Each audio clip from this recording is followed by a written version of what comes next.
Hii ni Maisha Kamili. Tutakufungulia Biblia uyaone maisha. Karibu sana ndugu mtazamaji na mfuatiliaji wa kipindi chetu hichi. Leo tuko siku ya Jumatano, tunaangalia Paulo na Kolosai. Basi kabla kwanza tuweze kupata ombi. Amen. Mungu tunakushukuru sana kwa wema wako mkuu, tunakushukuru sana kwa baraka zako nyingi. Tunaona namna gani ambavyo Paulo na Sila walivyoweza kutangaza neno lako na wewe ukafungulia milango. Lakini hata ukawapatia pia na roho, na sio roho tu, nyumba nzima ikaweza kubarikiwa, ikabatizwa ya ile askari.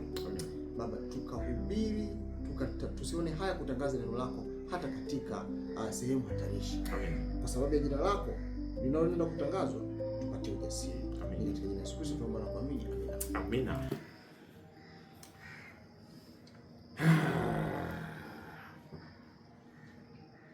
Hivi sasa hivi hatuna system ya mtumwa na bwana. Hatuna hiyo. Tumeirahisisha kwamba kuna mabosi na wafanyakazi. Una kazi una, lakini sio ile ya amena ya unyanyasaji. Enzi hizo za kipindi cha Paulo, kuna madaraja kama hayo mawili, walio huru na watumwa. Ukiwa mtumwa ni mtumwa kweli. Una heshima, uthaminiwa, kujaliwa. Lakini kwa injili ambayo Paulo alikuja kuileta, ilikuwa inasawazisha tofauti hizi kubwa.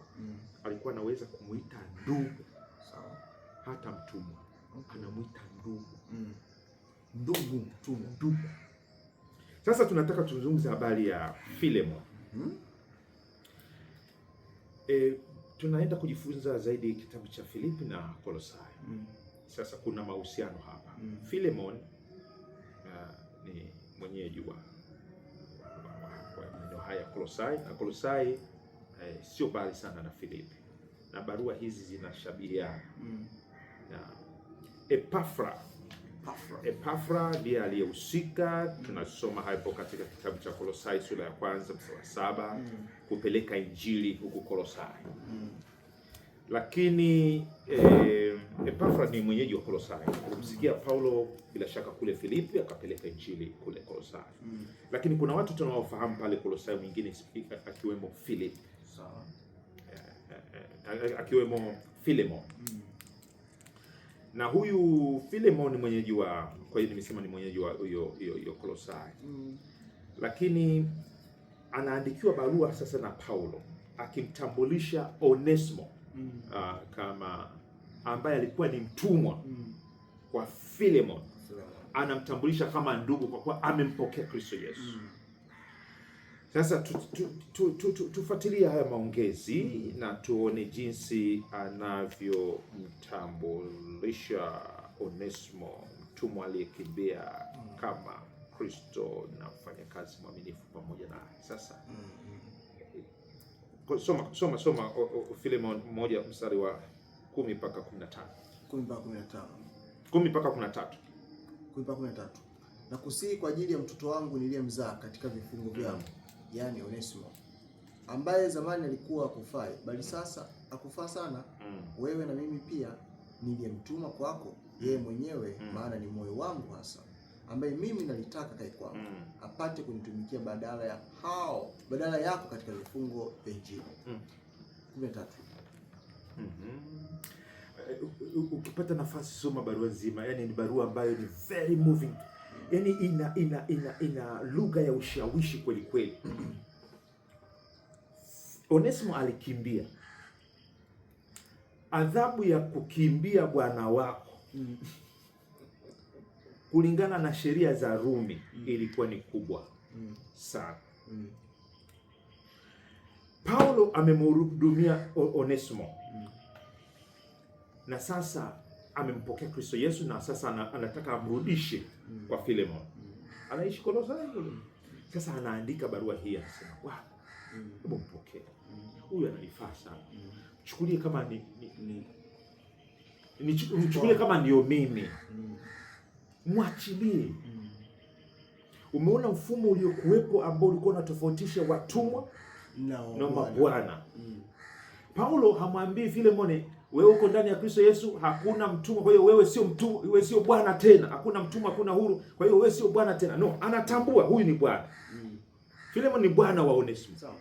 Lakini amchukulie kama ndugu. Sawa. Imekaje hiyo? Kwa hiyo alikuwa anapambana na mfumo wa kisiasa, wa kiuchumi, wa kiubaguzi, wa kudhalilisha utu wa mwingine kwa kumtambua kama ndugu na kumsii huyu Filemon amtambue kama ndugu huyo Onesimo. Furahini katika Bwana. Una uzoefu wa kudharauliwa au wa kumwona mtu ambaye amedharauliwa katika kanisa, katika jamii? Mtu wa namna gani? Mtu ambaye tunamdharau, watu ambaye yani kumsalimia unaweza asitambulishwe, na hata kama ametambulishwa ni kwa kifupi sana. Okay, kulingana na hadhi yake, kulingana na nafasi yake. Mfano tu labda kaja mtu ambaye labda alikuwa ametoka au maskini, tuseme maskini, mtu ambaye labda tunafahamu alikuwa ni mlevi. Tunamuona hapo mtaani ni mlevi. Mtu ambaye hana ile influence ya kuongea. Hatunaga ana influence katika jamii. Tunaona ni watu ambao ni wakukaa zile siti za nyuma na sio kupewa utambulisho ule ambao wanapewa wale ambao wana heshima. Tunasema kwamba wana heshima.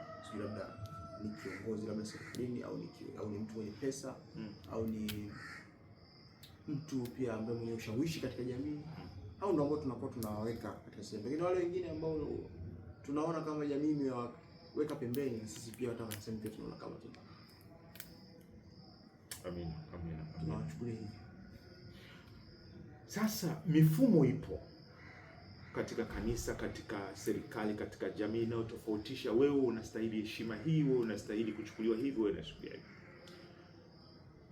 hivi. Paulo aliishi katika mifumo kama hiyo. Na katika kuipinga kwa njia ya Injili alitumia upendo kumuinua Onesimo. Sio changamoto hiyo kwetu vile vile? Rafiki yangu, una watu ambao jamii haiwaiti kwa majina mazuri, haiwatambui kwa sifa nzuri. Tunaweza tukawanyanyua, neema ikawabeba. Hii ndio Injili ya mfungwa Paulo, ambaye anajifananisha na wafungwa na wale walioko chini, anawabeba. Hebu tuombe pamoja kwa ajili ya neema hii. Baba yetu, tunakushukuru kwa ajili ya neema hii. Ikiwa kama rafiki yetu anayetusikiliza hajawahi kuitwa kwa jina, hajawahi kupokea heshima yoyote, leo hii ukamheshimishe kwa jina lako, kama mwana wako, kama mtoto wako. Nasi kila mmoja wetu tupe kuwatambua watoto wako bila kujali madaraja yao, bila kujali makabila, bila kujali uchumi wao, kuwaita kama ndugu, kama wafanyakazi wenza, bila kujali degree zao, bila kujali vyeo vyao, katika jina la Yesu. Amina. Asante sana ndugu mtazamaji, leo tunafikia tamati somo la Paulo na Kolosai ni Jumatano. Kesho Alhamisi tunaangalia makanisa ya Filipi na Kolosai. Amen. Amen.